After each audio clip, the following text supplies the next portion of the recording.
semiconductor. Before we proceed to extrinsic semiconductor, let us discuss about intrinsic semiconductor. Just recall what we have done in the previous video. Intrinsic semiconductors are pure semiconductors without any impurity added to them. These semiconductors at absolute zero temperature, the valence band is completely filled and conduction band is empty. When these intrinsic semiconductors are kept in a room temperature, because of thermal agitation, some electrons from valence band move to the conduction band, and that time these intrinsic semiconductors start conducting some electricity within them. Thus, in intrinsic semiconductor or pure semiconductor, you can say, the carrier concentration of both electrons and holes at normal temperature are very low. Thus, intrinsic semiconductor is capable to conduct a little current even at room temperature, because some electrons are already moved from valence band to conduction band, and these are responsible for conduction of electricity within them. But it is not useful for the preparation of various electronic devices. Hence, no electronic devices can be fabricated using them. So we can't use directly these intrinsic semiconductors within any electronic appliances as electronic devices. What happens? The conduction is very low and we cannot use them, and we cannot get the satisfied output from them. So what happened?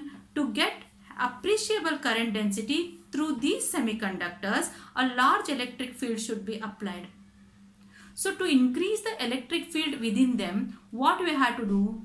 This problem can be overcome by adding suitable impurity into the intrinsic semiconductor. So we have to add some little impurity within these intrinsic semiconductors, and we'll get an appreciable current from them.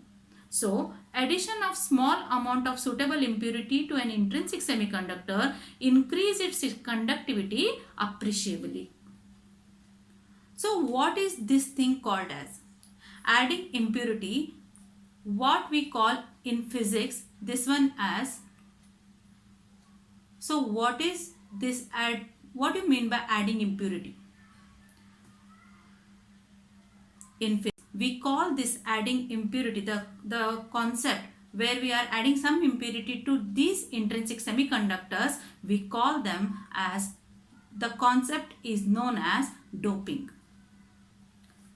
The process of adding impurities to an intrinsic semiconductor is called doping.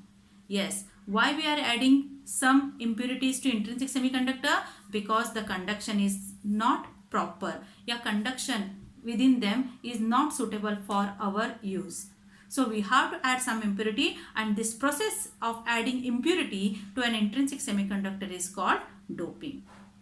The semiconductor with impurity is called doped semiconductor. Once you add some impurity to an intrinsic semiconductor, that is pure semiconductor, now it is called doped semiconductor, or we call extrinsic semiconductors. The impurity is called the dopant. The impurity which you are using to add to that intrinsic semiconductor is called dopant, and the parent atom are called hosts. For example, if you are considering silicon and you are going to dope that with some impurity like a gallium. So what will happen here? Silicon is called host and the impurity, that gallium, is called dopant.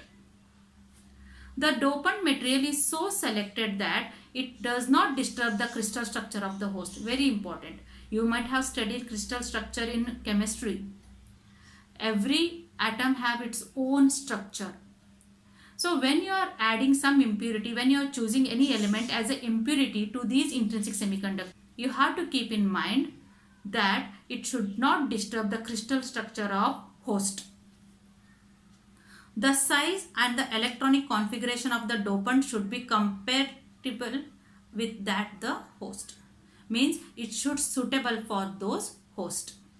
So if you are taking any dopant from any group of the periodic table, You have to choose such that their atomic size should match or it is nearly equal, and it should not disturb the crystal structure of the host. Semiconductors are such as silicon or germanium. These are very well known semiconductors. Usually we take these only as an example. So semiconductors such as silicon or germanium can be doped with the pentavalent impurity or trivalent impurity. Let us see what are those. As you see periodic table on the screen, as you concentrate on the 13th group and 15th group, that is 3A and 5th group mainly on the periodic table, come to 3A group. In this, trivalent impurities such as boron, aluminium, gallium, indium, these are used as an impurity to increase the conduction capacity of intrinsic semiconductors. So, when we add such impurities from group 3A, as they have 3 electrons in their outermost orbit, so they are called trivalent impurities. Also, we can add pentavalent impurities such as arsenic, antimony, phosphorus. These are also can be used as impurities to increase the capacity of conduction of those semiconductors. These are taken from 5th A group. As if you write electronic configuration of these elements, you will get 5 free electrons in their outermost orbit. So addition of pentavalent or trivalent impurities in intrinsic semiconductors give rise to different conduction mechanism. This is very useful in designing many electronic devices.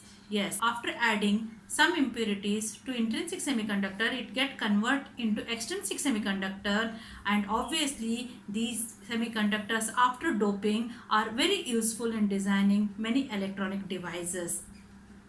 Based on doping, extrinsic semiconductors are divided into two types. So these extrinsic semiconductors are divided into two types, N-type semiconductor and P-type semiconductor.